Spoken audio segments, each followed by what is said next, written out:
উদিতার কথা শুনে আশিয়ান তেসরা দৃষ্টিতে তার দিকে তাকালো। তার কথা তাকেই ফিরিয়ে দিয়েছে উদিতা। বাহ, ওর সাহস আছে বলতে হবে। আশিয়ানকে মুখের ওপর জবাব দিয়ে দিল। অবশ্য তার বউ তো তার মতোই ঘাততারাই হওয়ার কথা, তবে আশিয়ানেরটা প্রকাশ্য আর উদিতার তেরামি অপ্রকাশিত। উদিতা তাকে তাচ্ছিল্য করে বিয়েতে যা যা গিফট পেয়েছিল সেসব মাটিতে হাঁটু গেড়ে বসে খুলে দেখতে লাগলো। আশিয়ান শোয়া থেকে উঠে উদিতার সামনে নিচে এসে বলল। উদিতা আশিয়ানের দিকে এক পলক তাকিয়ে আবারও নিজের কাজে ব্যস্ত হয়ে পড়ল। আশিয়ান উদিতার গাল চেপে ধরে নিজের দিকে ফেরালো, চিবিয়ে চিবিয়ে বলল, এত সাহস! এই আশিয়ানকে অ্যাটিটিউড দেখাও তুমি। উদিতা তার গাল আশিয়ানের হাত থেকে এক ঝটকায় মেরে ছিনিয়ে নিয়ে বলল, সাহস আমার প্রচুর আছে, কিন্তু আমি তা দেখাতে পছন্দ করি না। আর আপনাকে কিছু বলতে আমার সাহসের প্রয়োজন নেই, এমনিতেই বলতে পারি। তাই? তোমাকে দেখলে তো মনে হয় ভাজা মাছটাও উল্টে খেতে জানো না, অথচ তুমি ভেতরে ভেতরে ঠিকই ব্রিটিশের মতো চালাক। উদিতা রহস্যময় হাসি দিয়ে বলল, অনেক ক্ষেত্রে বোকা হাদা হতে পারি, তবে আমাকে এতটাও বোকা ভাবলে নিজেই বোকা প্রমাণিত হবেন। যাই হোক, কালকে রাতে কয়টার দিকে পার্টিতে যাবেন? রাত 8টার দিকে। এর আগে রেডি হয়ে যেও। ঠিক আছে, তবে আমি আমার পর্দার কোনো খেলাপ করতে পারবো না, আগেই বলে রাখলাম। ঠিক আছে, তোমার জন্য একটা ফুল হাতা লং গাউন, ম্যাচিং হিজাব, নেকআপ আর জুতো অনলাইনে অর্ডার করেছিলাম, ওটা পরে নিও। বোরকার কাজ হয়ে যাবে, এটা পরলে আর বোরকা পরতে হবে না তোমার। কখন দিয়েছেন ড্রেসটা? আর আপনি অর্ডারই বাবা করলেন কখন? তোমার ওইসব জিনিসপত্রের সাথে এনে দিয়ে গেছে। আর কখন অর্ডার করেছি সেটা তোমার জানার দরকার মনে করছি না। শুধু এটাই বলবো, টাইমলি রেডি থেকো, সময়ের একটু যেন এদিক ওদিক না হয়। ওকে। আশিয়ান বসা থেকে দাঁড়িয়ে ওয়াশরুমে চলে গেল ফ্রেশ হতে। উদিতা গিফটের প্যাকেট খুলতে খুলতে শহীদ হয়ে যাচ্ছে। এত গিফট দিতে কে বলেছিল তাদের? আজ এরা পাবলিক। হাতে ব্যথা করছে র্যাপিং পেপার খুলতে খুলতে। এত প্যাচানোর কোনো প্রয়োজনই ছিল না। অর্ধেক গিফট খোলার পর আর খুলতে ইচ্ছা করছে না তার, বাকিগুলো পরে খুলবে বলে রেখে দিল। আর যে গিফটগুলো খুলেছে তার মধ্যে 2টো স্বর্ণের হার, 5 জোড়া স্বর্ণের ঝুমকো, একটা ডায়মন্ড নেকলেস, 20টা সুতি ও গর্জিয়াস শাড়ি, 10টা রেডি ও অলরেডি দামি 3 পিস, কয়েকটা দামি অ্যান্টিক শো পিস, বিয়ের স্মরণিকা 5টা, দামি 2টা জায়নামাজ, দামি পাথরের তসবিহ, ডিজাইনার বোরখা ও আবায়া 2টা, 12 পিস কফির মগ, 12 পিস প্লেট, একটা ব্লান্ডার মেশিনের সেট, ছোট ছোট ফেস টাওয়ালের সেট 2টা। বাপরে, এত সব দেখে উদিতার মাথা নষ্ট। বিয়েতে এত এত মানুষ এসেছিল আর সবাই কিছু না কিছু গিফট নিয়ে এসেছিল। গিফটগুলো নিয়ে আসার দায়িত্ব ছিল মাহবুবের। সেই সব আশিয়ানের রুমে এসে রেখে গিয়েছিল। উদিতা সব কিছু সুন্দরভাবে গুছিয়ে তুলে রাখলো। বেশিরভাগ জিনিস অন্য একটি আলমারিতে ঠাঁই পেল। শোপিস যেখানে ফাঁকা জায়গা পেয়েছে সেখানে রেখে দিয়েছে। গয়নাগুলো একটা বক্সে তুলে রেখে দিল সে। আর থালা বাটি ব্লান্ডার সব সার্ভেন্টের সহযোগিতায় নিচে নিয়ে এসে বিশাল বড় দেওয়ালের শোকেসে সাজিয়ে রাখলো। উদিতার এসব দেখে মিসেস ইয়াসমিন হাসলেন, শুধু কিছু বললেন না। উদিতা মিসেস ইয়াসমিনের হাজার বারণ করা সত্ত্বেও রান্নাঘরে ঢুকে সবার জন্য চটপটি বানালো।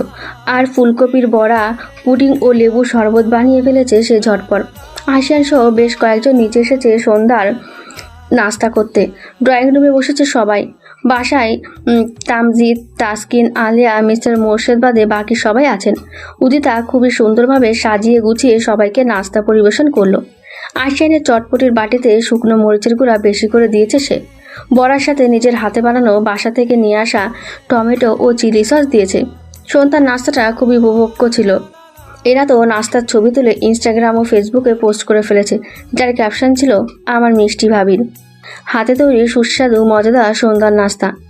আশিয়ান নাস্তা শেষে রুমে চলে গেল।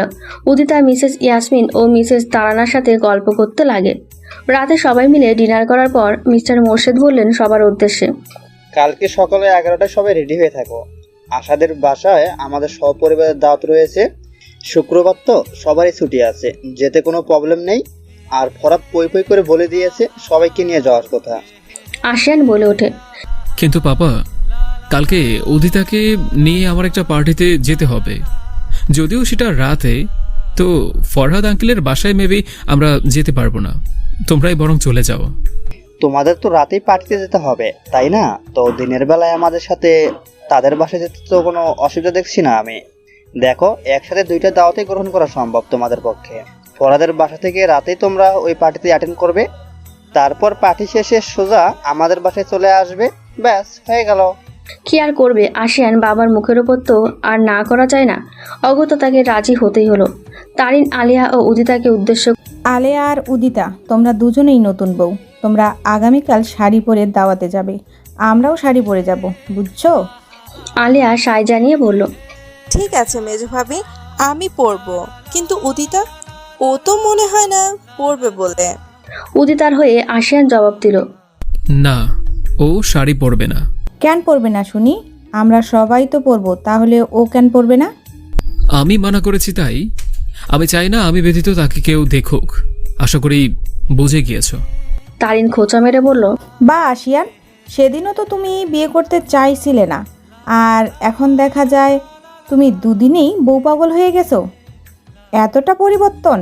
হাউ, এত জলদি তুমি তোমার অতীত ভুলে গেলে? বাহ, গ্রেট। আসিয়ান তীক্ষ্ণ নজরে তারিনকে দেখল একবার, তারপর কাঠখোট্টা স্বরে জবাব দিল, আর যাই হোক না কেন, বিয়ের পরও আমি অন্য কারো মতো এক্সের সাথে বেহায়ার মতো রসিয়ে রসিয়ে কথা বলি না। আসিয়ানের কথা শুনে তারিনের মুখ চুপসে গেল, কারণ এক্সের সাথে রসিয়ে রসিয়ে সে কথা বলেছিল। তবে সেটা আসিয়ান কিভাবে জানলো সেটাই আশ্চর্যের বিষয়। আসিয়ান আবারও বলল, সে এক্স মানে সে আমার জন্য বাতিল। মানছি আমি তাকে ভালোবাসতাম, কিন্তু এখন আর বাসি না। আমার স্ত্রী আছে, তাকে নিয়েই আমার বাকি জীবন কাটাবো। আর আমাদের মাঝে কখনো কোনো থার্ড পার্সন আসবে না। আর রইল বউ পাগলের কথা। আমি বউ পাগল নই, তবে আমি কখনো চাইবো না আমার স্ত্রীকে আমি ব্যতীত অন্য কেউ দেখুক। শাড়ি পরলে ও আমার সামনেই পরবে, অন্য কারো সামনে নয়। আমি আমার মায়ের পছন্দে বিয়ে করেছি ঠিকই, কিন্তু তার মানে এই না যে আমি তাকে ওই কালসাপের জন্য অ্যাভয়েড করব। বাস্তবতা সম্পর্কে আমার যথেষ্ট জ্ঞান আছে। কোথাকার কোন মেয়ের জন্য আমি আমার নিজের বউকে কষ্ট দিতে পারি না। বিয়ের পর থেকে এই কদিন একবারও আমার ওই লোভী মেয়েটার কথা মনে হয়নি, কারণ এটাই বৈধ সম্পর্কের জোর। আশা করি আর কখনো আমার পিঞ্চ মেরে কথা বলবে না। আর এখনো সময় আছে, মন মানসিকতা ঠিক করো, আর আমার কিয়া ভাবির মতো হও। এই বলে আসিয়ান নিজের রুমে গটগট শব্দ করে চলে গেল। উদিতা অবাক নয়নে এতক্ষণ আসিয়ানের দিকে তাকিয়েছিল। মনে মনে একরাশ লজ্জার সৃষ্টি হলো তার। এদিকে তারিনের মুখটা ফাটা বেলুনের মতো চুপসে গেছে, কারণ এই আসিয়ান বহুত গভীর জলের মাছ। কিভাবে যে সবার সব গোপন কথা জেনে যায় সে তা আজ পর্যন্ত কেউ বলতে পারবে না। যে কাউকে কথার প্যাচে ফেলে ইজিলি ব্ল্যাকমেল করতে পারবে সে। কেউ আর কোনো কথা বলল না, সবাই চুপচাপ নিজের রুমে চলে গেল। মিসেস ইয়াসমিন উদিতার মাথায় শ্বাস নিয়ে হাত বুলিয়ে দিয়ে বললেন, আমার ছেলেটা অনেক ভালো রে মা, অহংকার করছি না, কিন্তু আমি চাই আমার ছেলের মতো সোনার টুকরা ছেলে যেন সবার ঘরে ঘরে জন্মায়। আমার ছেলেটা মনে প্রাণে ওই মেয়েটাকে ভালোবাসতো মা, সবসময় আগলে রাখতো মেয়েটাকে। আরও কত মেয়ে তার জন্য পাগল ছিল, কিন্তু চোখ তুলেও কোনো দিন কারো দিকে তাকায়নি সে। এটাকেই বোধ হয় প্রকৃত অর্থে ভালোবাসা বলে। মিসেস ইয়াসমিন একটু থেমে আবারও বলতে লাগেন, কিন্তু মেয়েটা আমার ছেলেকে ধোঁকা দিয়ে একদম পাথরে পরিণত করেছে। কষ্ট পেতে পেতে ডিপ্রেশনে চলে গিয়েছিল আমার ছেলেটা, নতুন করে মুভ অন করতে পারছিল না। কতটা প্রগাঢ়ভাবে মেয়েটাকে ভালোবাসতো সে, কষ্টে কষ্টে জর্জরিত হয়ে থাকতো সে প্রতিনিয়ত। মা হয়ে আমি তার জন্য কিচ্ছু করতে পারছিলাম না। অনেক অনেক কষ্ট স্বীকার করে আজ সে নিজেকে এই পর্যায়ে দাঁড়া করিয়েছে মা, নিজেকে মজবুতভাবে প্রতিষ্ঠিত করেছে। আজ সে সফল। যেই টাকার জন্য ইলিয়ানা তাকে ছেড়ে চলে গিয়েছে, সেই টাকা এখন তার কোম্পানি প্রতিনিয়ত ইনকাম করে। হাজার হাজার লোক তার কোম্পানিতে কাজ করে। সব হয়েছে ঠিকই, তারপরও সে মারাত্মকভাবে একাকিত্বভুক্ত। তাই আমি আমার ছেলেকে কিছুটা ইমোশনাল ব্ল্যাকমেইল করে তোর সাথে ওর বিয়েটা ঠিক করি, এতেও যদি একটু ভালো থাকে। উদিতা মনোযোগ দিয়ে ওনার কথা শ্রবণ করছে। তিনি একটা লম্বা শ্বাস নিয়ে আবারও বলে ওঠেন, কেন জানি মনে হচ্ছিল আমার ছেলেটা পাথরের মনেও একমাত্র তুই ফুল ফোটাতে পারবি। তাই তো একটু দেরি করিনি, এবং আমি সফল, কারণ আমার ছেলের মনে অলরেডি তোর প্রভাব পড়ে গেছে। তোকে নিয়ে পজিটিভ হয়েছে সে আস্তে আস্তে। এক সময় তোকেও সে পাগলের মতো ভালোবাসতে শুরু করবে।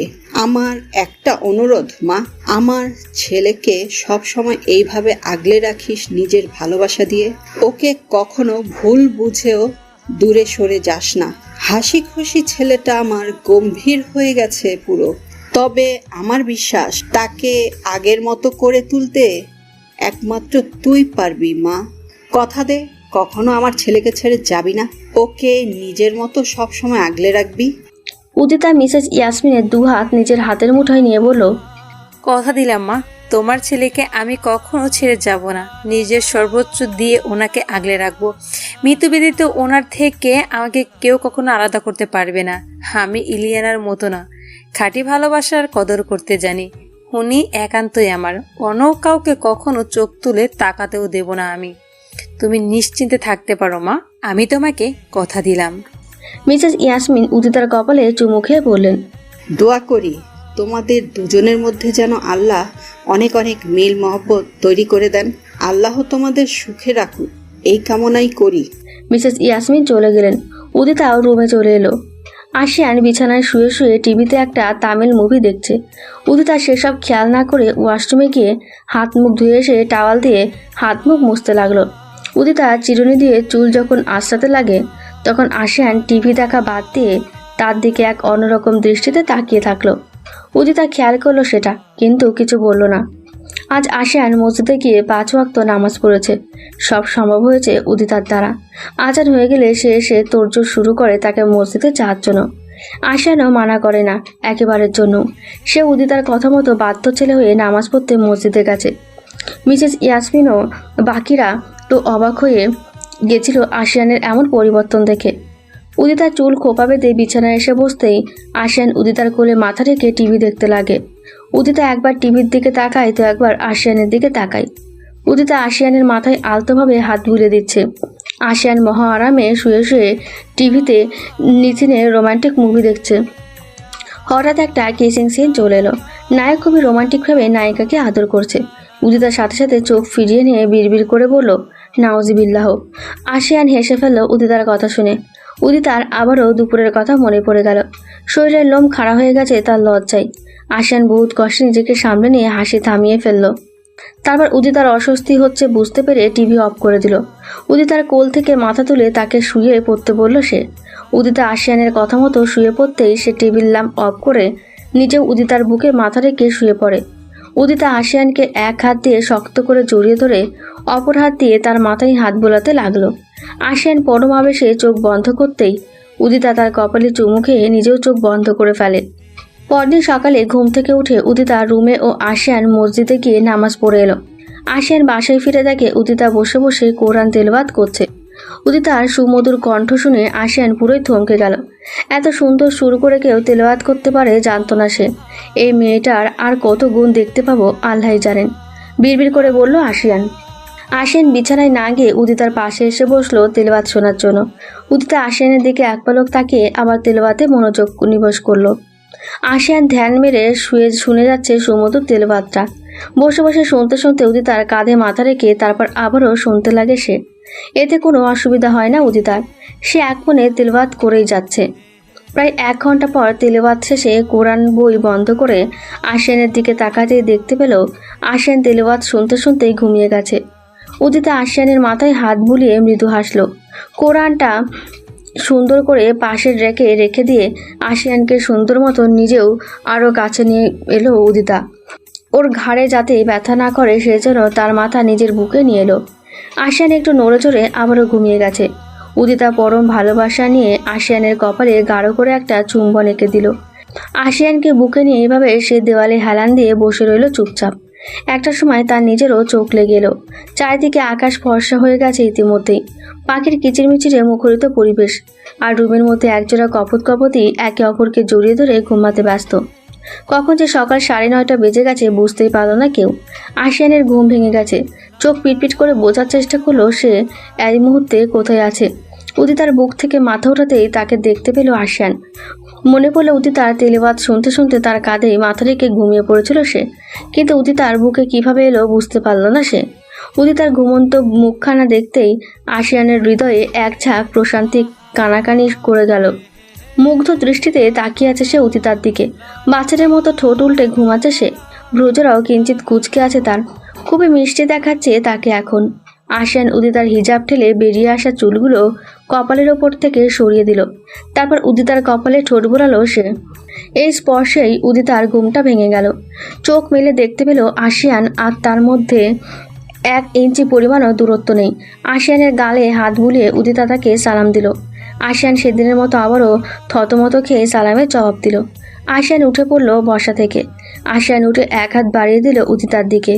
উদিতা আশিয়ানের হাত ধরে বসা থেকে উঠে পড়ল। উদিতা নামাজের হিজাব খুলে ওয়াশরুমে গিয়ে 5 মিনিটে ফ্রেশ হয়ে এলো। উদিতা এসে আশিয়ানকে জিজ্ঞেস করলো যে সে সকালের নাস্তাটা কি খেতে চাই। আশিয়ান জবাব দিল ডিমের অমলেট, নুডলস, সাথে ওই সুগন্ধি চা। উদিতা মাথা নেড়ে সায় জানিয়ে নিচে চলে গেল। রান্নাঘরে গিয়ে আশিয়ানের কথা মতো সেগুলো বানাতে লাগলো সে। 15 মিনিটের মধ্যে সেসব বানিয়ে রুমে চলে এলো উদিতা। আজকে সবাই 9টাতেই সকালে নাস্তা সেরে ফেলেছে। শুধু উদিতা আর আশিয়ানি এখনও কিছু খায়নি। উদিতা নিজের জন্য 1 কাপ দুধ চা আর রুটি ভাজি ও মাংস নিয়ে এলো। দুজনে রুমে বসেই সকালে নাস্তা করে ফেললো। বেলা 9:30টায় আশিয়ানের আনা ড্রেস পরে উদিতা পুরোপুরি রেডি হয়ে বিছানায় বসে রইল। আজ উদিতা ওল্ড রোজ কালারের একটা ফুলহাতা গর্জিয়াস স্টোনের কারুকাজ করা গাউন পরেছে, যদিও তা আরামদায়ক।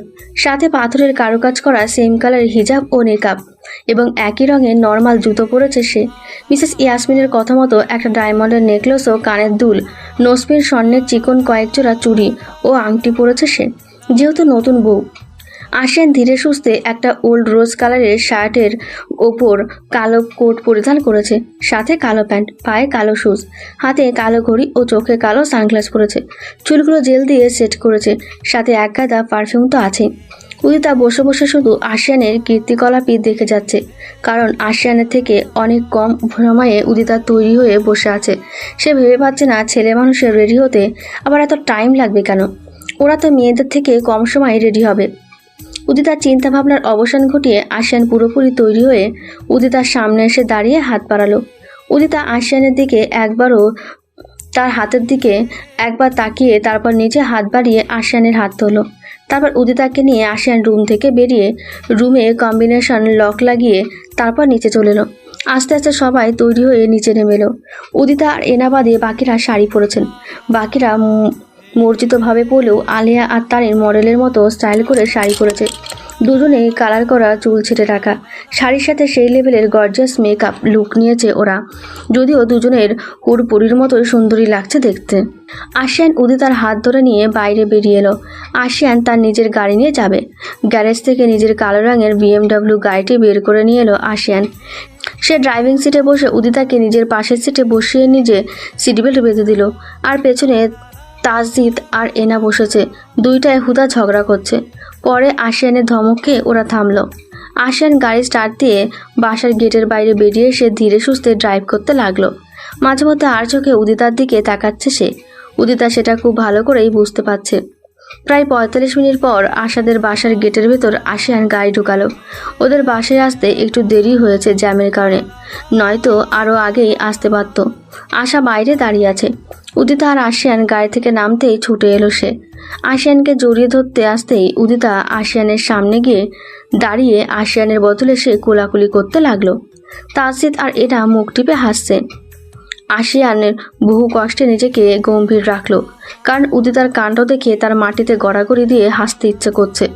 উদিতা আশিয়ানের কাছেই ঘেঁচতে দিল না আশাকে।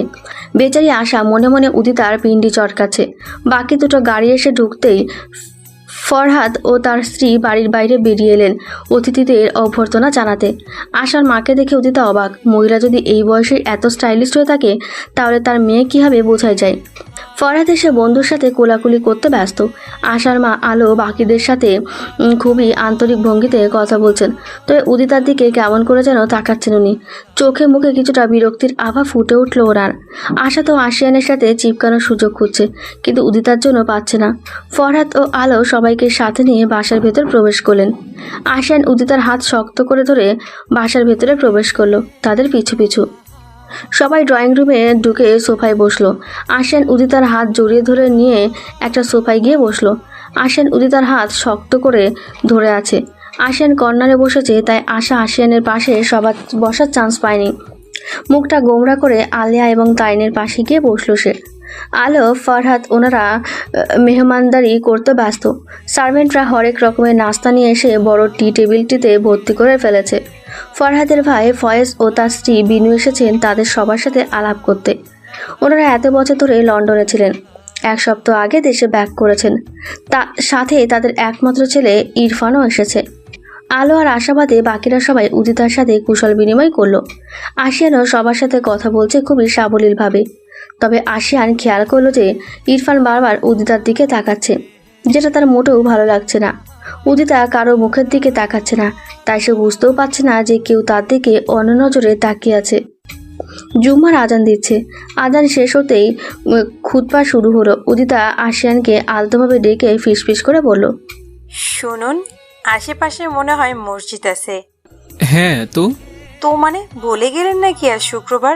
জলদি জুম্মার নামাজ পড়তে মসজিদে যান, সাথে ওনাদেরকে নিয়ে যান। ঠিক আছে, যাচ্ছি। তবে তুমি কিন্তু এনার সাথে সাথে থাকবে, আমি আসার আগ অবধি। একা কোথাও যাওয়ার কোনো দরকার নেই। নামাজ পড়তে হলেও এনাকে সাথে রাখবে, মনে থাকবে তো? উদিতা মুচকি এসে তাকে আশ্বস্ত করে বলল, কি মনে থাকবে, আমি এনা আপুর সাথেই থাকবো সব সময়। ওকে। আশিয়ান বাসার সকল পুরুষদের সাথে নিয়ে জুম্মার নামাজ পড়তে মসজিদে চলে গেল। যাওয়ার আগে উদিতার হাতে নিজের ব্লেজারটা খুলে রেখে গেল সে। আর আশিয়ান যাওয়ার পর উদিতা এনাকে সাথে নিয়ে একটা গেস্ট রুমে এলো নামাজ পড়ার জন্য। এনা অনেক মেকআপ করেছে, সাথে সে নামাজ পড়ার মতো ড্রেস আপ করেও আসেনি, তাই উদিতা একাই উজু করে সে নামাজ আদায় করে নেয়। নামাজ শেষে আবারও এনার সাথে ড্রয়িং রুমে ফিরে এলো সে। উদিতাকে দেখে আসা জ্বলে পুড়ে শেষ। কেন জানি সে উদিতাকে একটু সহ্য করতে পারছে না। উদিতাকে দেখে মিসেস ইয়াসমিনকে উদ্দেশ্য করে আলো পিঞ্চ মেরে বলে ওঠেন, আমি তোমাকে বলেছিলাম ভাবি, আশিয়ানের সাথে আবার আশাকে বিয়ে দিতে। আমার আশা মামনি কোন অংশে কম ছিল বলতে পারো? কেন যে তুমি নিজের কাছে এত সুন্দরী, স্মার্ট আর পরিচিত মেয়ে রেখে অপরিচিত কারোর সাথে আশিয়ানের বিয়ে দিলে? আশাকে তো তুমি ছোট থেকেই চেনো, সে কেমন মেয়ে তা তো তুমি খুব ভালো করে জানো ভাবি। তবে আমার মেয়েটাকে কেন রিজেক্ট করলে? মিসেস ইয়াসমিন মনে মনে খুবই বিরক্ত হলেন আলোর কথা শুনে। যেমন মা তেমন তার মেয়ে, এক ক্যাটাগরির। উদিতা নীরব দৃষ্টিতে তাকিয়ে আছে আলোর দিকে। এখানে বড়রা কথা বলছেন, তাই সে চুপ করে আছেন। আশিয়ান মসজিদ থেকে আসেনি এখনো, নয়তো সেই জবাব দিয়ে দিত। মিসেস ইয়াসমিন এক মুহূর্ত নীরব থেকে বললেন, আশিয়ান কখনো আশাকে ওই নজরে দেখেনি আলো। আমি একবার বলেছিলাম অবশ্যই যে সে চাইলে আলোকে নিজের লাইফ পার্টনার হিসেবে চুজ করতে পারে, কিন্তু সে এই কথা মানা করে দিয়েছে কারণ আশাকে তার পছন্দ না। তুমি তো জানো আমি আমার সন্তানদের মতের বিরুদ্ধে কখনো যাই না, ওদের পছন্দই আমার পছন্দ। আরও অনেক বিয়ের প্রস্তাব নাকচ করেছে সে, আমিও জোর করিনি, বরং তার সম্মতি ছিল এই বিয়েতে, তাই ধুমধাম করে তাদের দুজনের বিয়ে দিয়ে দিলাম। ওরা দুজন অনেক সুখে আছে এখন। আমার ছেলে উদিতাকে ভালোবাসে। সব মাই নিজের সন্তানের ভালো চায়, আমিও চাই। তাই তো উদিতার মতো এত অমায়িক পুত্রবধূ পেয়েছি। আমি আমার কেয়ার মতো আরো একজন মেয়ে পেয়ে গেছি ভাগ্যগুণে। আমি অনেক খুশি আলো, উদিতাকে নিজের ছেলের বউ হিসেবে পেয়ে আমি ধন্য। মিসেস ইয়াসমিনের কথায় মিসেস তারানা সায় জানালেন। আলো মুখ বাঁকিয়ে ফেললেন ওনার কথা শুনে। আশা তো ভেতরে ভেতরে ফুঁসছে, কারণ সে আশিয়ানের বউ হতে পারেনি। বিনুর অনেক পছন্দ হয়েছে উদিতাকে। নিজের ছেলের জন্য ঠিক এই রকমের একটা পুত্রবধূ খুঁজছেন তিনি। উদিতা 14 গোষ্ঠীর কথা ও সবার বা নারী নক্ষত্র জেনে গেছেন উনি এতক্ষণে। উদিতার ছোট মামার একমাত্র মেয়ের কথা শুনে তিনি মিসেস ইয়াসমিনের কাছে ইচ্ছা প্রকাশ করলেন তাকে দেখতে যাওয়ার। পছন্দ হলেই বিয়ের কথাবার্তা পাকাপোক্ত করে ফেলবেন, কারণ উদিতার মামাতো বোনটা কিছুটা তার মতোই, যদিও মুখের গড়ন আলাদা, তবে উদিতা সমবয়সী আর উদিতার মতো শান্তশিষ্ট স্বভাবের মেয়ে সে। পড়ালেখায়ও ভালো। মিসেস ইয়াসমিনের কাছ থেকে পারমিশন নিয়ে উদিতার থেকে তার মামা ও মিস্টার আনিসুলের নাম্বার কালেক্ট করলেন বিনু, ওনাদের সাথে কথা বলবেন বলে। মিনিট 10 পর আশিয়ানরা সবাই চলে এলো মসজিদ থেকে। ড্রয়িং রুমে প্রবেশ করে আশিয়ান সবার প্রথম উদিতার নুরানি চেহারার পানে তাকালো। উদিতা আশিয়ানের দিকে এক পলক তাকিয়ে মাথা নিচু করে বসে রইল। আশিয়ান এসে উদিতার পাশে বসলো। বাকিরাও হেসে হেসে কথা বলে জায়গা দখল করে বসে পড়ল। আবারও সারা ড্রয়িং রুমে জোরে হাসি ঠাট্টার জোয়ার বয়ে গেল।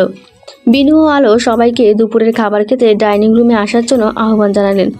আশিয়ান উদিতার হাত ধরে সবার সাথে ডাইনিং রুমে এসে দুজন পাশাপাশি দুটো চেয়ারে বসে পড়ল। আশিয়ানের অপর পাশে আশা বসলো। বাকিরা সবাই চেয়ার টেনে বসে পড়লেন দুপুরের খাবার খেতে।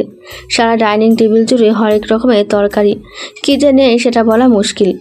সব রকমের মাছ, মাংস, ডিম, তরকারি, পোলাও, বিরিয়ানি, যার যেটা খেতে ভালো লাগবে সব আছে।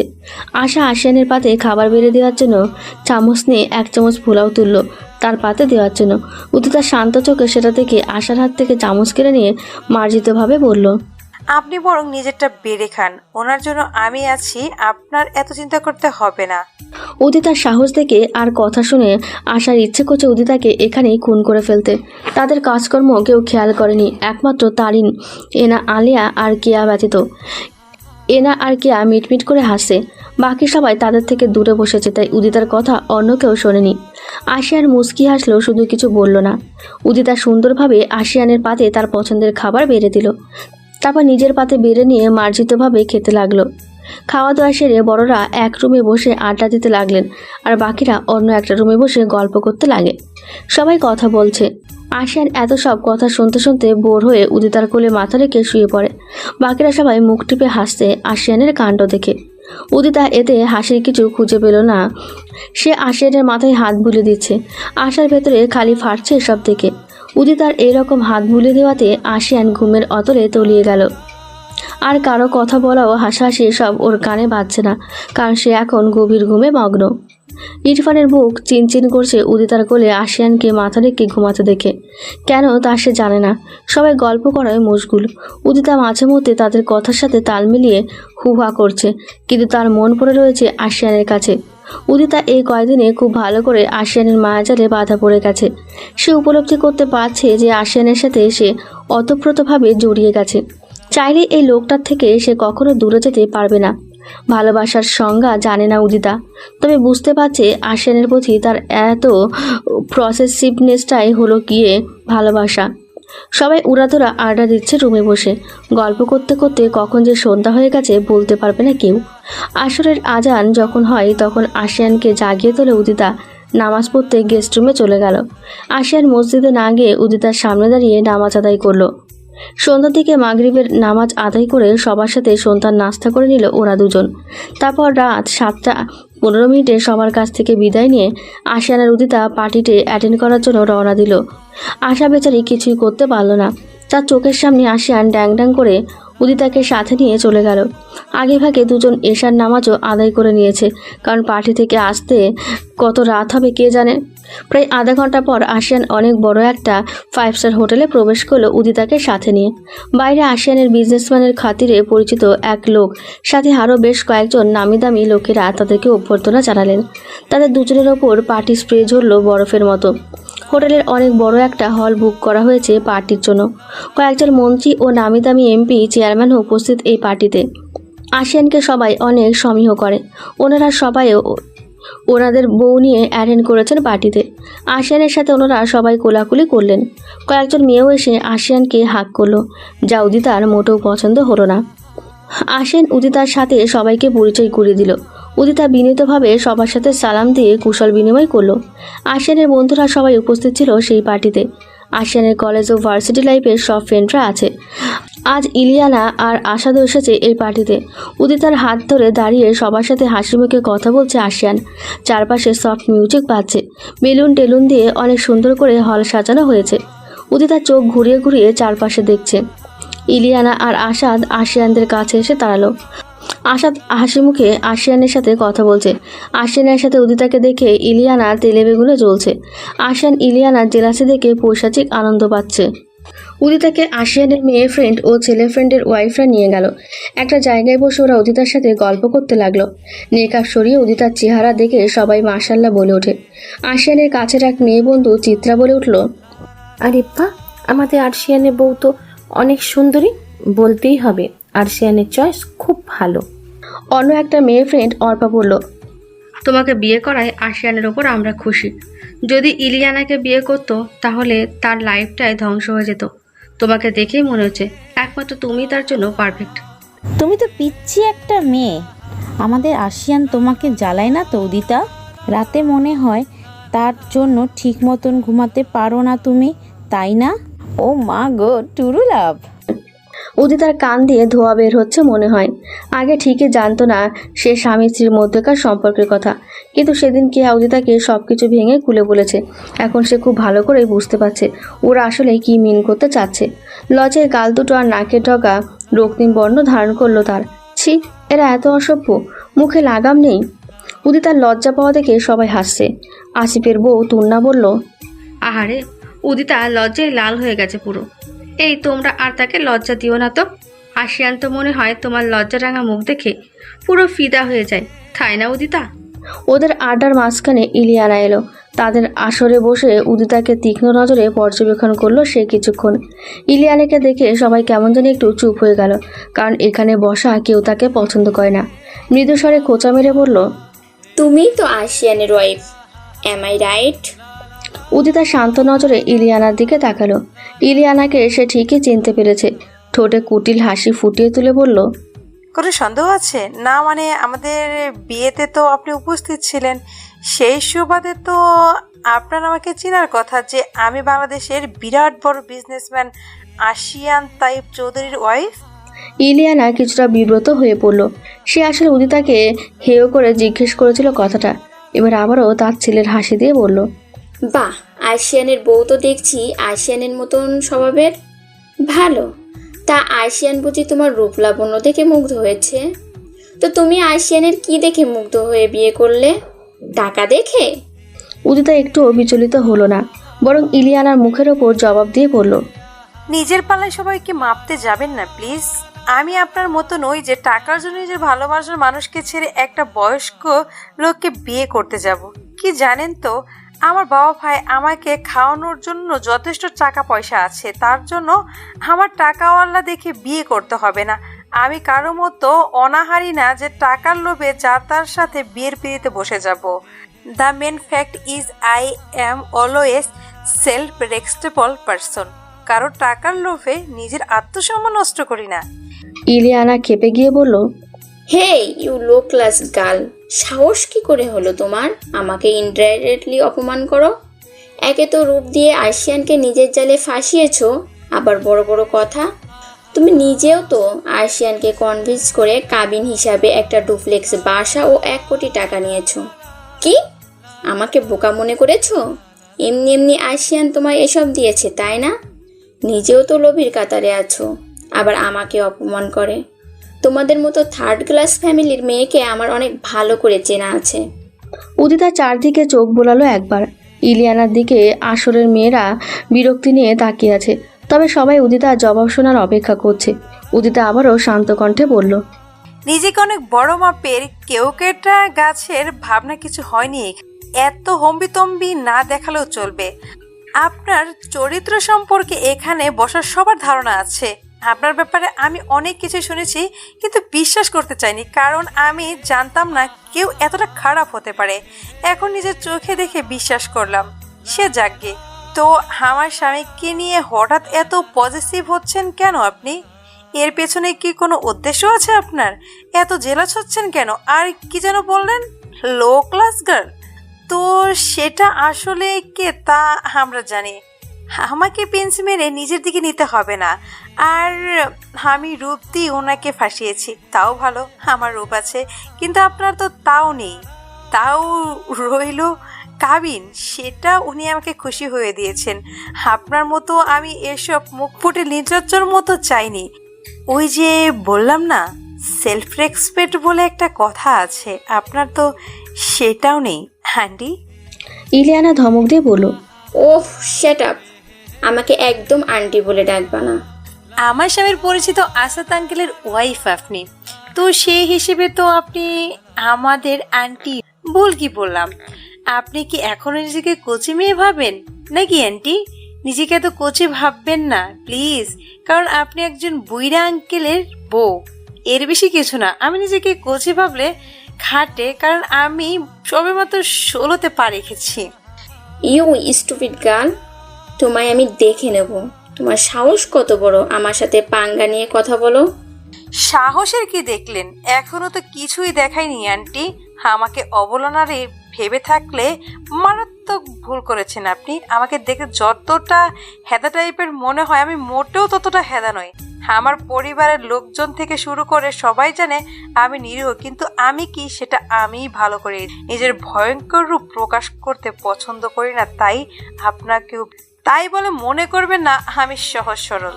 যাই হোক, আমার স্বামী থেকে দূরে থাকবেন, নয়তো আমি জানি ঠিক কতটা খারাপ হতে পারি তা চোখে আঙ্গুল দিয়ে।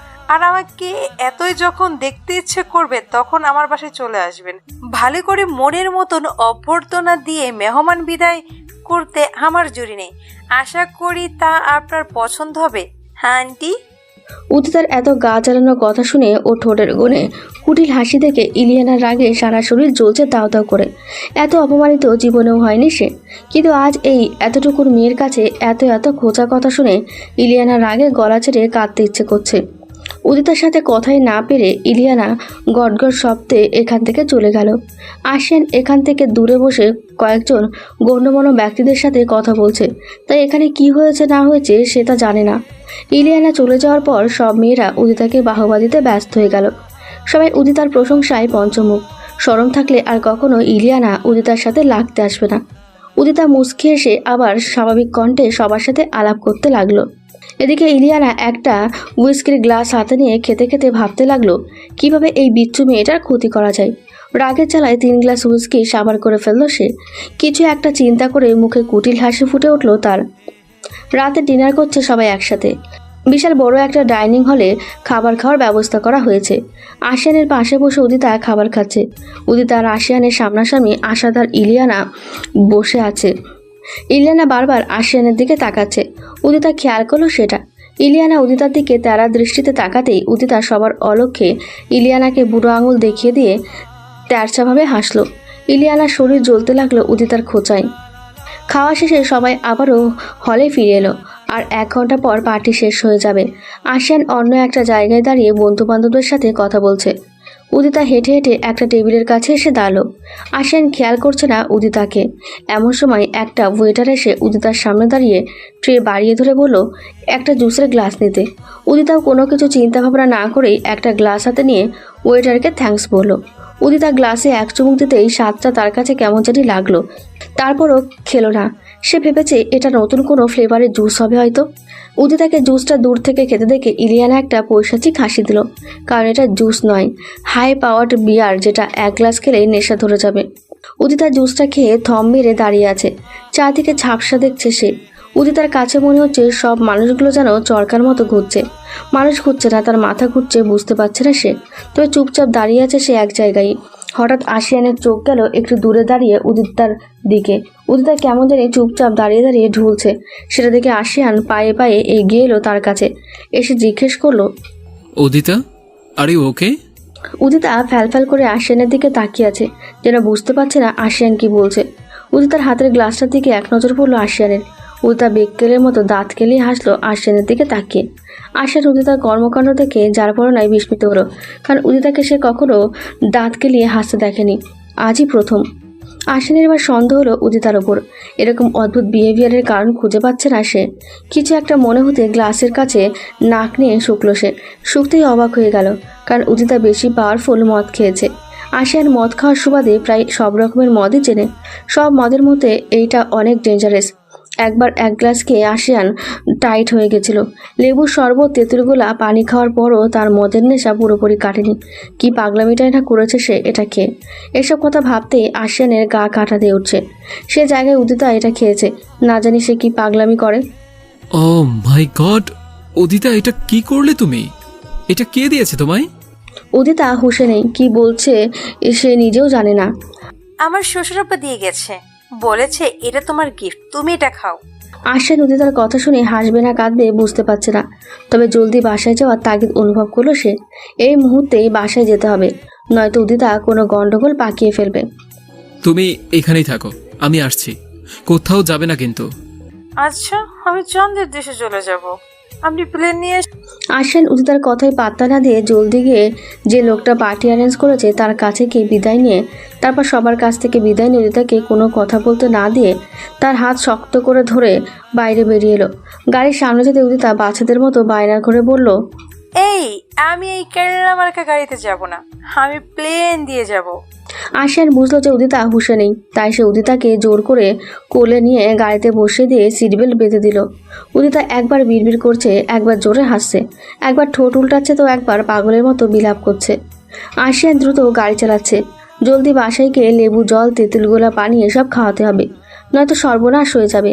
আশিয়ান খুব ভালো করেই বুঝতে পারছে এই কাজের পেছনে ইলিয়ানার হাত আছে, নয়তো উদিতা মদ কি তা চেনেই না। সেখানে এসব খেতে যাওয়ার স্বপ্ন ব্যতীত আর কিছুই নয়। আশিয়ান আক্ষেপ করছে বারবার, সে নিজেও দোষারোপ করছে যদি উদিতাকে নিজের কাছে কাছে রাখতো তাহলে এমনটা হতো না। গাড়িতে সারা রাস্তা পাগলামি করলো উদিতা, তার নেশা পুরোপুরি চলে গেছে। আশিয়ান টেনশনে শেষ, প্রায় উড়ে উড়ে যেন উদিতাকে নিয়ে বাসায় আসলো আশিয়ান। সবাই সবার রুমে আছে, নিচে সার্ভেন্ট ব্যতীত আর কেউ নেই, তাই উদিতাকে নিয়ে খুব সহজেই নিজের রুমে চলে এলো সে। রুমে এসে উদিতাকে বিছানায় বসিয়ে দিয়ে নিজের কোট ওয়াচ সব খুলে টেবিলের ওপর ফোন রেখে একটা ওড়না দিয়ে উদিতার 2 হাত বেঁধে দিল, যাতে সে পাগলামি না করে। উদিতাকে চুপচাপ বসতে দেখে সে নিচে রান্নাঘরে গেল উদিতার জন্য তেঁতুলগোলা পানি বানিয়ে আনতে। উদিতা এমনিতেই পাগলের মতো হাসতে হাসতে লুটোপুটি খাচ্ছে। জোরে এক উল্টো টান মারতেই ওড়না ঢিলে হয়ে গেল।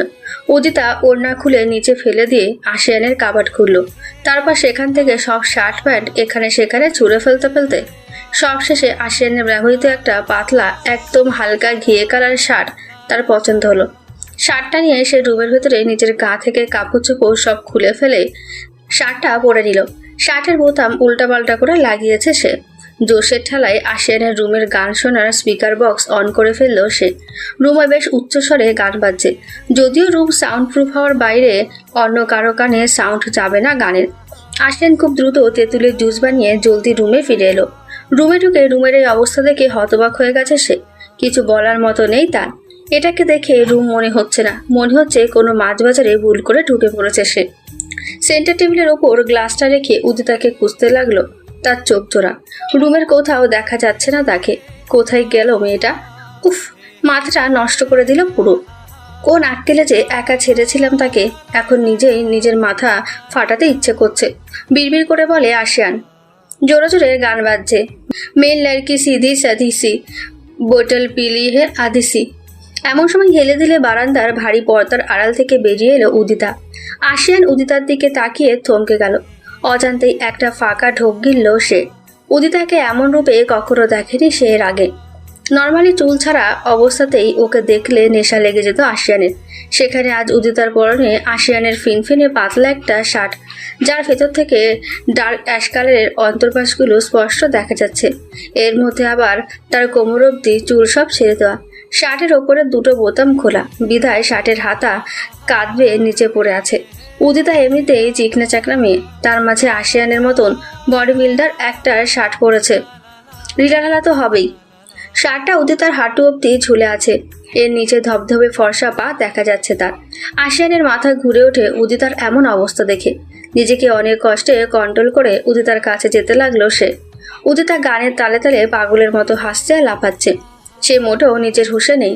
আশিয়ান কাছে আসার আগেই উদিতা আশিয়ানের কাছে এসে আশিয়ানের শার্টের কলার খামচে ধরে মাতাল কণ্ঠে বলল, শালা, এত সুন্দর বউ রেখে এক্সের সাথে পীড়িত করস? এত কিসে প্রেম তোর এক্সের জন্য? আমাকে কি তোর চোখে লাগে না? হ্যাঁ, এখনো এক সাইরা গেছে দেখা শোক দিবস পালন করস? তোর 7 জন্মের কপাল আমার মতো মেয়ে তোর বউ হইছে, না হলে তোর মতো শেখাখোরকে বিয়ে করতো? বল খবিস পোলা। উদিতার বলা কথা শুনে আশিয়ান রাগে দাঁত কিরমিরিয়ে হাত মুষ্টিবদ্ধ করে নিজেকে শান্ত করলো। মনকে সান্ত্বনা দিয়ে বলল, ও আশিয়ান, কন্ট্রোল ইউর সেলফ। ও এমন নেশার ঘরে বলছে, নইলে উদিতা এমন না, ও খুব ভালো মেয়ে। উদিতা আশিয়ানের গলা জড়িয়ে ধরে ঢুলে ঢুলে আশিয়ানের গালে চুমু খেয়ে বলল, কোনো মেয়ের দিকে চোখ তুলে খালি তাকিয়ে দেখিস, তোর চোখ দুটো খুলে নিয়ে জাদু করে রাখবো। চিনিস না তো তুই আমারে? আমি কে? হ্যাঁ চু উদি, হ্যাঁ চু। আশিয়ান উদিতাকে জোর করে নিজের বুকের সাথে জড়িয়ে ধরে শান্ত কণ্ঠে বলল, উদিতা এমন পাগলামি করে না তো। তুমি না এত ভালো মেয়ে, তাহলে আজ এরকম করছো কেন? আসো, একটা মজা খাওয়াবো তোমাকে। কিসের হ্যাচু মজা? খেয়ে দেখোই না কিসের মজা। এই বলে আশিয়ান উদিতাকে 2 হাত দিয়ে আগলে ধরে ধরে সেন্টার টেবিলের কাছে নিয়ে এলো। তারপর গ্লাসটা হাতে নিয়ে উদিতাকে ছলে বলে কৌশলে শরবতটা জোর করে খাইয়ে দিল। এটা খাওয়ার পর হরহর করে উদিতা আশিয়ানের গায়ে বমি করে ভাসিয়ে দিল। আশিয়ান হতভম্ব হয়ে গেছে পুরো। ইয়াক্কি বিশ্রী গন্ধ করছে শরীরে। আশিয়ান জলদি উদিতাকে বিছানায় বসে এক দৌড়ে ওয়াশরুমে চলে গেল। আশিয়ান কখনোই এমন বাজে পরিস্থিতিতে পড়েনি। আজ এভাবে হেনস্থা হতে হবে ভাবতে পারেনি সে। উদিতা বমি করে দুর্বল শরীর বিছানায় এলিয়ে দিল। তারপরও নেশা কাটছে না তার। কি একটা অবস্থা! উদিতা এখনো পাগলের মতো বিড়বিড় করছে। একবার আশাকে গালি দিচ্ছে, একবার আলিয়াকে বকছে, একবার আশিয়ানের 14 গোষ্ঠী উদ্ধার করছে, তো একবার ইলিয়ানার পিন্ডি চটকাচ্ছে। শান্তি পাচ্ছে না যেন সে। আশিয়ান শাওয়ার সেরে ওয়াশরুম থেকে খালি গায়ে কোমরে একটা টাওয়াল জড়িয়ে বেরিয়ে এলো। উদিতা বিছানায় চিত হয়ে শুয়ে শুয়ে পা তোলাচ্ছে। ভালো নেশাই পেয়েছে তাকে। কখন যে এই নেশা ছুটবে জানা নেই আশিয়ানের। আশিয়ান একটা শার্ট ট্রাউজার পরে নিচ থেকে একজন সার্ভেন্টকে নিয়ে এলো। সার্ভেন্ট এসে রুম পরিষ্কার করে দিয়ে গেল। আশিয়ান এবার উদিতার দিকে নজর দিল। উদিতা হেসেই যাচ্ছে, কোনো থামাথামি নেই। আশিয়ান এবার উদিতার কাপড় পাল্টানোর তাগিদ অনুভব করলো, কারণ ওর পরনের শার্টটাও বমিতে ভরে গেছে। আশিয়ান আলমারি থেকে একটা নাইটি নিয়ে এলো। এখন সালোয়ার কামিজ পরাতে গেলে আরও ঝামেলা পোহাতে হবে, তাই শর্টকাট বুদ্ধি করে নাইটি পরানোর চিন্তা করলো সে। উদিতার পাশে বসে দুরু দুরু বুকে উদিতার শার্টের বোতামে হাত দিল আশিয়ান। কেমন জানি একটা সংকোচ অনুভব হচ্ছে তার। নিজেকে কেন যেন পাগল পাগল মনে হচ্ছে।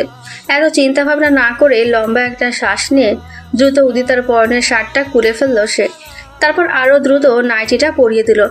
উদিতা বুঝতেই পারছে না যে কেউ তার পরনের জামা চেঞ্জ করে দিয়েছে। আশিয়ান উদিতাকে একটা বালিশে শোয়ানোর চেষ্টা করলো, কিন্তু তার আগে উদিতা শোয়া থেকে উঠে বসে গেছে। আশিয়ান জোর করে উদিতাকে নিজের কাছে টেনে নিল, কিন্তু উদিতা আশিয়ানের হাতে নিজের ছোট ছোট ইঁদুরের দাঁত দিয়ে কুটটুস করে কামড় বসিয়ে দিয়ে ততক্ষণে আশিয়ানের ধোঁয়াছড় বাইরে চলে গেছে। আশিয়ান দাঁতে দাঁত চেপে কামড়টা সহ্য করলো। মেয়েটা এত বিচ্ছু জানা ছিল না তার। মদ খাওয়ার পর যেন আসল চেহারা বেরিয়ে আসছে তার। উদিতা পুরো রুম জুড়ে চরকার মতো লালা লালা বলে ঘুরছে। ঘুরতে ঘুরতে ঠাস করে মাটিতে পড়ে গেল সে। উদিতা বাচ্চাদের মতো ইনোসেন্ট চেহারা করে ঠোঁট উল্টে বলল, চা পড়ে গেলাম। আশিয়ান রাগের ঠেলায় গমগমে গলায় বলল, খুব ভালো হয়েছে, আমি খুশি হয়েছি। উদিতার চোখ ছোট ছোট করে আশিয়ানের দিকে তাকিয়ে বলল, গোমরো মুখে বড় দেখটা, জীবনও তো হাসতে পারোস না, এখন এসোস আমার মতো বাচ্চাকে খোসা দিতে, তাই না? এক থাপ্পড় মায়েরা আন্দার কইরা দিমু। চিনস আমারে? Shut up! তোমার সাহস তো কম নয়। আমার সাথে গালিবাজি করে কথা বলো, আবার আমাকে ইনসাল্ট করো। এক আছাড় মারবো তুলে, বেয়াদব মেয়ে। উদিতা ভেঙচি কেটে ঢুলু ঢুলু কণ্ঠে বলল, সাহস থাকলে মেরে দেখা। তোরা হাড্ডি দিয়ে করোনা করছি আমি, আমারে আইসা ধমক মারে। এত সাহস কে দিছে তোরে? হ্যাঁ, চাকর চাকরের মতো থাকবি। মনে রাখিস আমি তোর মালকিন। হোয়াট? এসব কি বলছে পাগল মেয়ে? মাথা খারাপ নাকি? দূর যা, আমিও আর এক পাগল। মাতালার সাথে আমিও কিছু কথা বলছি। ও নিজের হোশে এসব বলছে না, মদ খেয়ে ওর এই অবস্থা হয়েছে। আশিয়ান নিজেকে ঝুম দিয়ে বসা থেকে উঠে স্পিকার বক্স অফ করে দিল। তারপর এগিয়ে এসে উদিতার পাশে নরম কণ্ঠে বলল, উদিতা, তুমি না অনেক ভালো মেয়ে? উদিতা আশিয়ানের মুখের কথা কেটে নিয়ে বলল, আমি জানি আমি ভালো মেয়ে, তোর বলতে হবে না। তুই যা তোর এক্সের কাছে, তোর এক্স তোর জন্য কুত্তার মতো ঘেউ ঘেউ করে কাঁদছে। আশিয়ান নিজের কপালে চাপড়াচ্ছে উদিতার কথা শুনে। কি এক্স লাগিয়ে রাখছে। আশিয়ানের মেজাজ খারাপ হয়ে যাচ্ছে প্রায়। না, সোজা আঙুলে ঘি উঠবে না। উদিতা এত ইজিলি ঘুমাবে না। তাই আশিয়ান নিজের চেস্ট অফ ড্রয়ার খুলে সেখান থেকে ফার্স্ট এড বক্সটা নিয়ে খুলে কাঙ্ক্ষিত জিনিসটা খুঁজতে লাগলো। অবশেষে পেয়ে গেল একটা ঘুমের ইঞ্জেকশন প্যাকেট থেকে বের করে আশিয়ান আস্তে ধীরে এগিয়ে এলো উদিতার দিকে। ঘুমের ইঞ্জেকশন না দিয়ে উপায় নেই, নয়তো সারা রাত পাগলামি করে নিজেও ঘুমাবে না, আশিয়ানকেও ঘুমাতে দেবে না। কালকে সকালে তার অফিসে যেতে হবে, জরুরি একটা মিটিং আছে।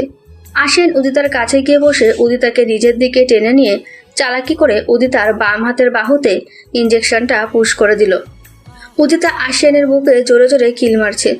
আশিয়ান ইঞ্জেকশনটা দূরে ফেলে দিয়ে উদিতার 2 হাত নিজের হাতের মুঠোয় নিয়ে নিল।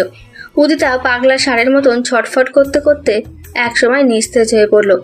চোখ দুটো ঘুমে ঢুলছে তার। আশিয়ান বুঝলো ইঞ্জেকশনে কাজ করতে শুরু করে দিয়েছে। একটু পর উদিতা আশিয়ানের বুকে ঢলে পড়ে। আশিয়ান 2 হাত দিয়ে আগলে দিল তাকে নিজের বুকে। তারপর কোলে নিয়ে বিছানায় ঠিক মতন শুইয়ে দিল তাকে।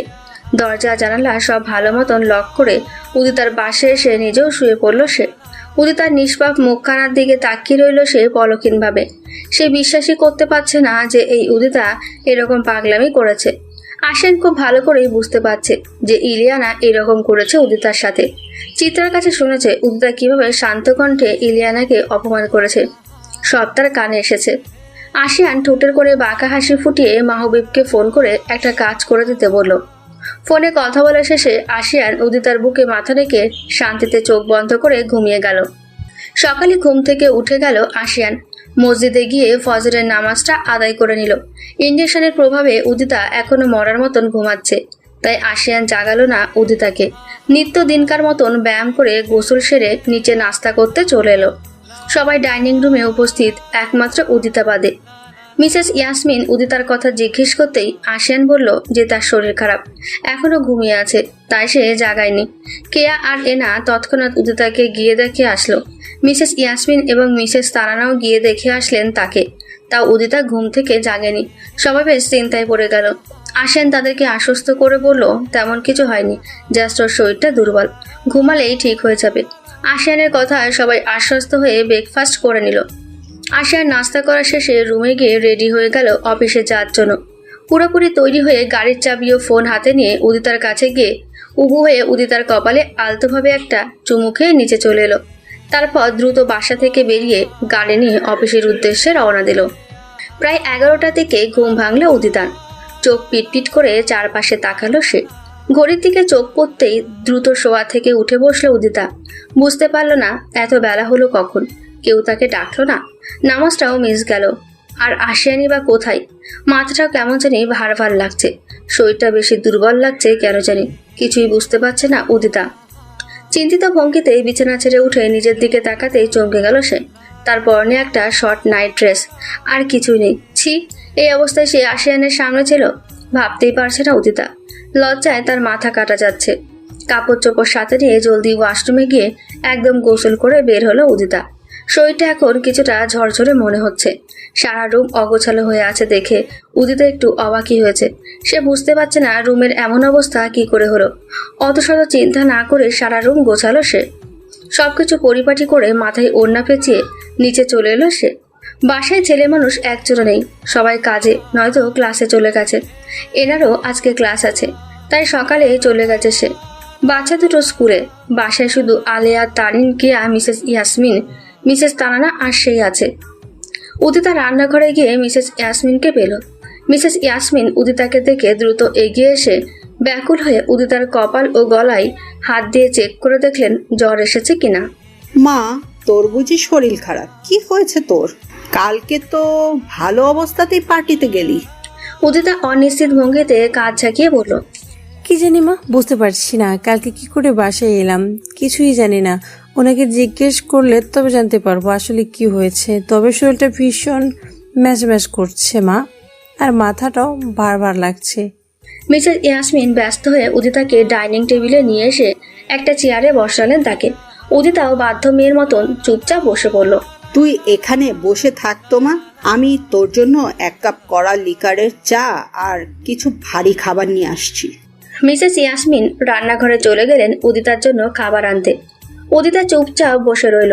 কিছু সময় পর মিসেস ইয়াসমিন একটা ট্রে হাতে নিয়ে রান্নাঘর থেকে বেরিয়ে এলেন। ট্রেতে রাখা কাপ ও বাটি থেকে গরম ধোঁয়া বেরোচ্ছে। ট্রেটা টেবিলের উপর রেখে মিসেস ইয়াসমিন উদিতার সামনে একটা চেয়ার টেনে বসলেন। তারপর মুরগির মাংসের বিরিয়ানি প্লেট হাতে নিয়ে উদিতাকে মুখে তুলে খাইয়ে দিতে লাগলেন। উদিতাও বিনা বাক্য ব্যয়ে গপ করে খেয়ে যাচ্ছে। আসলে তার প্রচুর খিদে পেয়েছে, জানি না সেটা কি করে বুঝলেন তিনি। বিরিয়ানি খাওয়া শেষ করে গরম চা খেলো সে। এবার শরীরটা একটু ভালো লাগছে তার, শরীরে শক্তি ফিরে এসেছে। উদিতা মিসেস ইয়াসমিনকে জড়িয়ে ধরে গালে চুমু খেলো। মিসেস ইয়াসমিন উদিতার মাথায় হাত বুলিয়ে দিলেন মুচকি হেসে। উদিতা ছাদে চলে এলো কবুতরদের দেখার জন্য। কবুতরদের দানা ও গম খেতে দিল সে। তারপর ছাদে একটু ঘোরাঘুরি করে নিচে তার সবজি বাগানে চলে গেল। হোস পাইপ দিয়ে সারা বাগানে পানি ছিটিয়ে আবারও রুমে ফিরে এলো সে। তারপর মিসেস তারানাকে ডেকে নিয়ে এলো নিজের রুমে সেলাই শেখাবে বলে। মিসেস তারানা খুশির মনে উদিতাকে সেলাইয়ের ধাপগুলো দেখিয়ে দিতে লাগলেন। আজকে উদিতা মিসেস তারানার কাছ থেকে কাপড় কাটা শিখল। 2 ঘন্টা টানা কাজ করে কাপড় কাটা শিখতে সক্ষম হয়েছে সে। জোহরের নামাজ আদায় করে তারপর পুঁথি দিয়ে আরও 1 ঘন্টা লাগিয়ে এক ঝুঁটা স্ট্রবেরি বানালো সে। পুঁথি দিয়ে অনেক কিছু তৈরি করতে পারে উদিতা। এগুলো সে তার মায়ের কাছ থেকে শিখেছে। আলেয়া আর তানির বাদে বাকিরা উদিতার প্রচুর প্রশংসা করলো। উদিতা কেয়াকে সেটা গিফট করে দিল। কেয়া তো পুঁথি দিয়ে বানানো স্ট্রবেরি পেয়ে দারুণ খুশি। সে তার রুমের দরজার সামনে সেটা ঝুলিয়ে রেখে দিল। সৌন্দর্য বর্ধন করছে এটি। আসলে নামাজ পড়ে উদিতা ঘুমিয়ে গেল। মাথাটা ঘুরছে খালি তার, তাই আজ আর রান্নাঘরে যায়নি। সন্ধ্যার নাস্তাও খায়নি সে। কে একবার এসে ডেকে গেছিল, কিন্তু উদিতার এতই অলস লাগছে যে উঠতে ইচ্ছে করছে না। আশিয়ান মায়ের ফোনে কল দিয়ে উদিতার খোঁজ খবর নিল। উদিতা বাধ্য হয়ে ঘুম থেকে উঠে মাগরিবের নামাজটা আদায় করে আবারও শুয়ে পড়ল। মাথাটা শুধু ভন ভন করছে তার। কাল কি এমন হলো যে তার এত শরীর খারাপ লাগছে? হিসাব মিলাতে পারল না উদিতা। রাত প্রায় 10টার সময় আশিয়ান বাসায় ফিরল। উদিতা বিছানায় চুপচাপ বসে আছে। আশিয়ান রুমে ঢুকতে সে দ্রুত বসা থেকে উঠে দাঁড়িয়ে আশিয়ানকে সালাম দিল। আশিয়ান সালামের জবাব দিয়ে গমগমে গলায় উদিতাকে জিজ্ঞেস করলো, তোমার শরীর কেমন এখন? জি ভালো। ঠিক আছে। আশিয়ান গোসল করতে ওয়াশরুমে চলে গেল একটা ট্রাউজার হাতে নিয়ে। উদিতা একটা গেঞ্জি আর একটা টাওয়াল কাভার থেকে বের করে বিছানার উপর রেখে নিচে চলে গেল। রান্নাঘরে গিয়ে আশিয়ানের জন্য 1 মগ কফি বানালো সে। তারপর কফির মগ হাতে নিয়ে রুমে ফিরে এলো সে। উদিতার রুমে আসার মিনিট খানেক পর গোসল সেরে বেরোলো আশিয়ান। বিছানা থেকে গেঞ্জি নিয়ে সেটা পরে ফেলে বিছানায় বসলো। উদিতা সবসময়কার মতো টাওয়াল দিয়ে আশিয়ানের চুল ভালো করে মুছে দিয়ে কফির মগ এগিয়ে দিল। আশিয়ান কফির মগ হাতে নিয়ে বলল, অসুস্থ অবস্থায় রান্নাঘরে গেলে কেন? শুয়ে বসে রেস্ট নিতে পারতে। জি না, আমি এখন ঠিক আছি। আচ্ছা, রাতে আমরা পার্টি থেকে ফিরলাম কখন? আমারই বা কি হয়েছিল? আমার মনে আছে আমি জুস খাওয়াচ্ছিলাম, তারপর কি হয়েছে আর বলতে পারি না। আশিয়ান গলা খাকারি দিয়ে শান্ত কণ্ঠে বলল, তোমার মাথা ঘুরে গেছিল, হয়তো শরীরটা দুর্বল, এজন্য আমি তোমায় বাসায় নিয়ে চলে এসেছিলাম। তুমি সেন্সলেস ছিলে বিধায় তোমায় বলতে পারো না কি হয়েছে। আর বাসায় এসে তোমাকে বিছানায় শুয়ে দিয়েছিলাম, তুমি ঘুমিয়ে পড়েছিলে। সত্যি বলে উদিতা অনেক কষ্ট পেত। যে মেয়ে মদ চেনে না, সে মদ খেয়ে রাতে যা বিয়াদবি করেছে, এসব শুনলে সে নিজেই হার্ট ফেল করবে। তাই আশিয়ান বিষয়টা খুব সূক্ষ্মভাবে এড়িয়ে গেল। উদিতা বুঝতে পারলো না যে আশিয়ান মিথ্যে বলছে। সে নিচু স্বরে বলে ওঠে, ও আচ্ছা, তাহলে আমার ড্রেসকে চেঞ্জ করে দিয়েছে? আশিয়ান নির্বিকারভাবে জবাব দিল, আমি চেঞ্জ করে দিয়েছি। উদিতা অবাক হয়ে বলে ওঠে, কি, আপনি ড্রেস চেঞ্জ করে দিয়েছেন মানে? সো হোয়াট, আমিই তো, অন্য কোনো পুরুষ তো আর নই, তাই না? তোমার স্বামীই তো আমি, আর তোমাকে সব রকম ভাবে দেখার অধিকার আমার আছে। আশা করি বুঝতে পেরেছ। উদিতা লজ্জায় রাঙা হয়ে গেছে। সে ভাবতেই পারছে না যে আশিয়ান তাকে এইরকম অবস্থায় দেখেছে। এত লজ্জায় লাল নীল হতে হবে না। আমি তোমার সাথে উল্টোপাল্টা কিছু করিনি, তবে খুব শীঘ্রই করব। সো বি প্রিপেয়ার্ড, নিজেকে আমার জন্য প্রস্তুত রেখো। আশিয়ান নিচে চলে গেল। আশিয়ানের কথা শুনে উদিতার কান ঝাঁঝা করছে। কি লজ্জা, কি লজ্জা! ইস, এত লজ্জা এই জীবনে পায়নি উদিতা।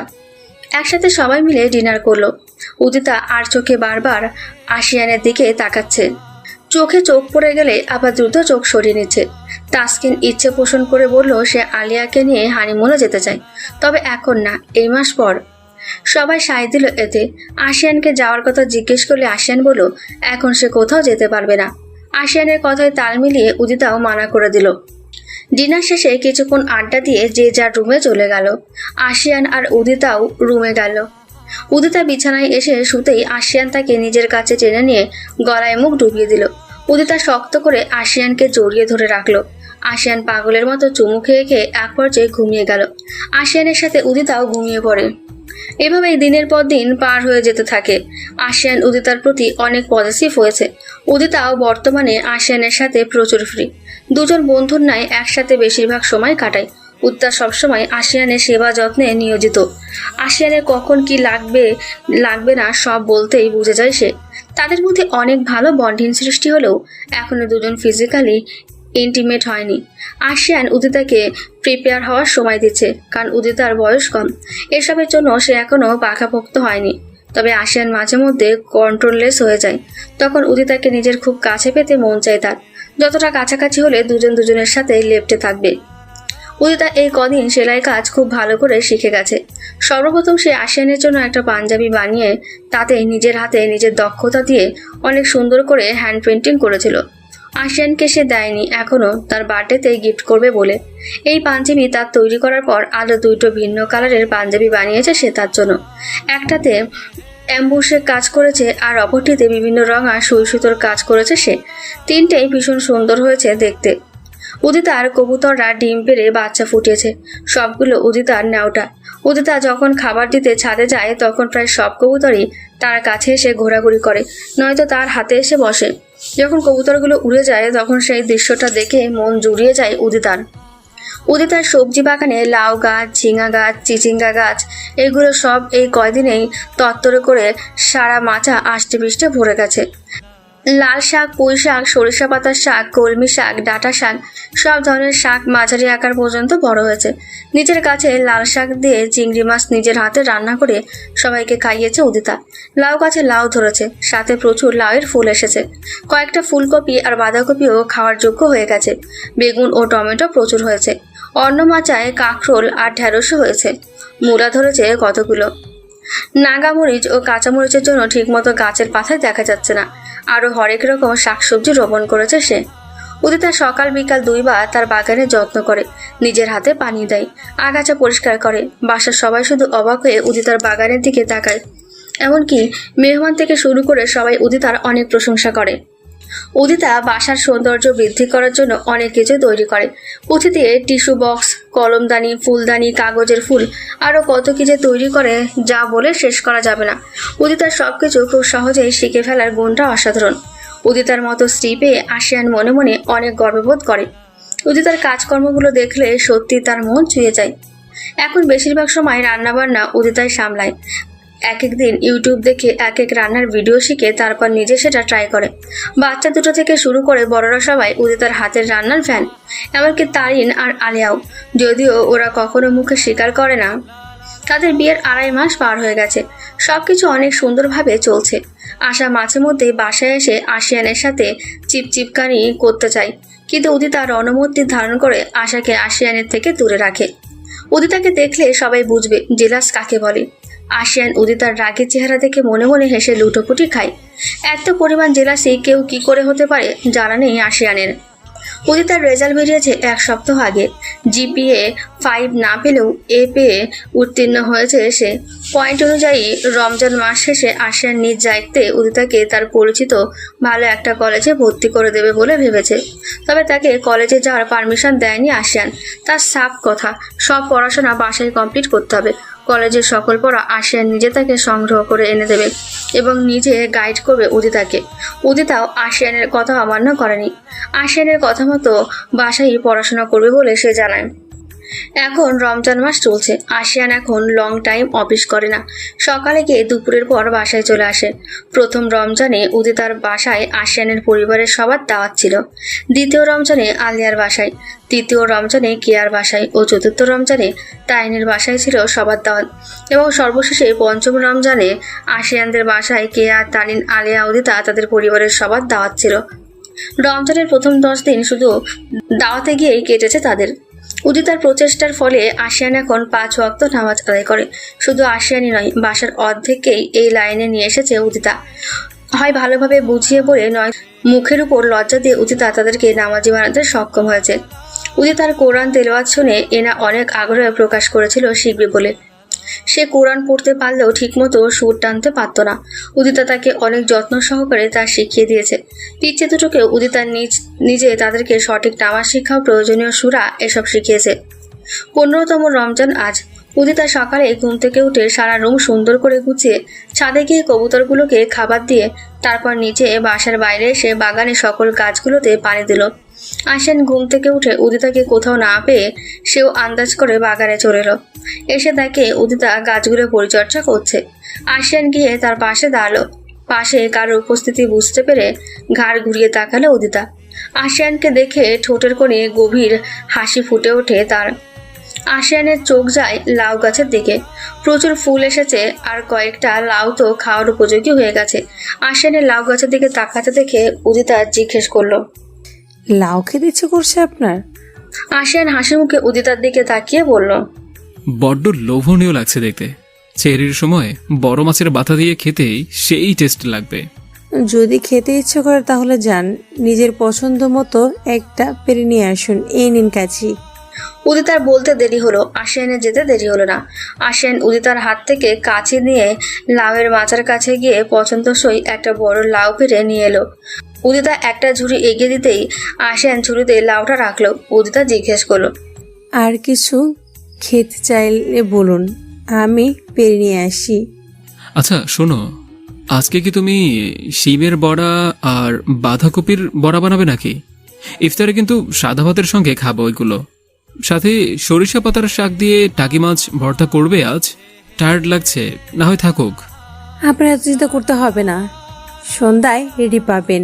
এখন এসব কি আপনি পেরে নিয়ে আসবেন নাকি আমি পারবো? না না, আমি যাচ্ছি পারতে। একটা ঝুড়ি দাও তো। উদিতা একটা ঝুড়ি এনে দিয়ে বলল, এই নিন। আশিয়ান ঝুড়ি হাতে নিয়ে শিম পেরে আনতে চলে গেল। উদিতা হাসি মুখে আশিয়ানে যাওয়ার দিকে তাকিয়ে আছে। উদিতা জানে আশিয়ান শাকসবজি বা ফলটল এসব নিজ হাতে পেরে আনতে ভীষণ পছন্দ করে, তাই উদিতা সবসময় তাকে দিয়ে সব কাটায়। আশিয়ান খুশি মনেই তা করে। বেশ কিছুক্ষণ পর আশিয়ান প্রায় অর্ধেক ঝুড়ি শিম পেরে নিয়ে আসলো। তারপর পছন্দ মতো একটা বাঁধাকপি কেটে আনলো। উদিতা সরিষা পাতা শাক এক ঝুড়ি পরিমাণ কাটলো। আশিয়ানের ঠোঁটের কোণে লেগে আছে তৃপ্তির হাসি। বাগানটা উদিতার হলে কি হবে, বরং তা আশিয়ানের ভীষণ পছন্দের। উদিতা আশিয়ানের মাথা থেকে কয়েকটি পাতা তুলে ফেলে দিল। মাচার ভেতর ঢুকেছিল বিধায় তার মাথার উপর পাতা পড়ে চুলে আটকে গিয়েছিল। আরো কিছু সময় বাগানে কাটিয়ে বাসার ভেতরে ঝুড়ি হাতে প্রবেশ করলো দুজন। আশিয়ান রুমে চলে গেল অফিসে যাওয়ার জন্য তৈরি হতে। উদিতা ঝুড়িগুলো রান্নাঘরে রেখে রুমে চলে এলো। দিনের বেলা রান্না বান্নার কোনো ঝামেলা নেই, শুধু বাচ্চা দুটোর জন্য খাবার বানাতে হয়, কারণ ওরা সিয়াম পালন করার মতো উপযুক্ত হয়নি এখনো।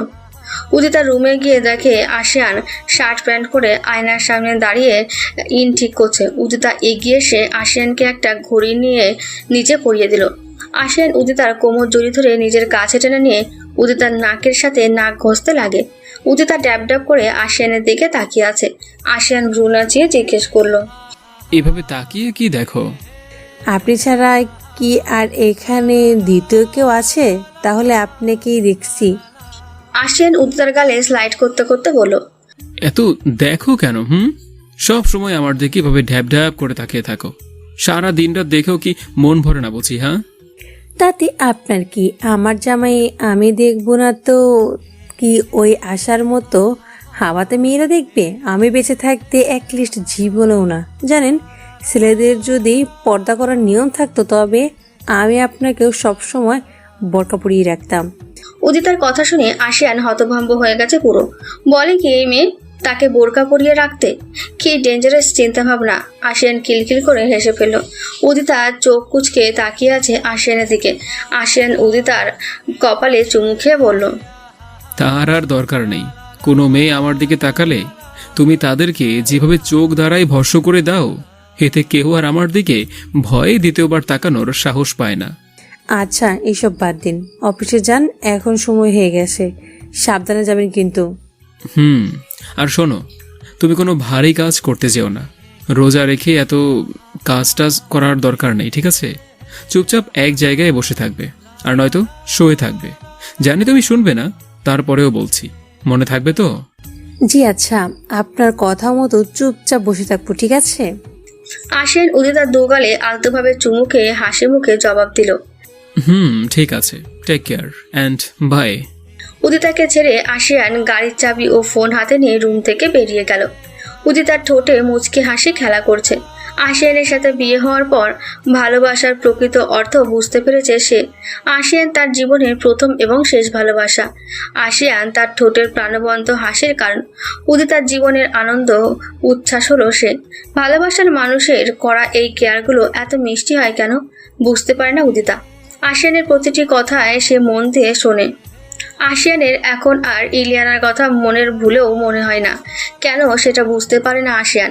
এখন তার মন প্রাণ ধ্যান সবকিছু জুড়ে উদিতা বিরাজ করে।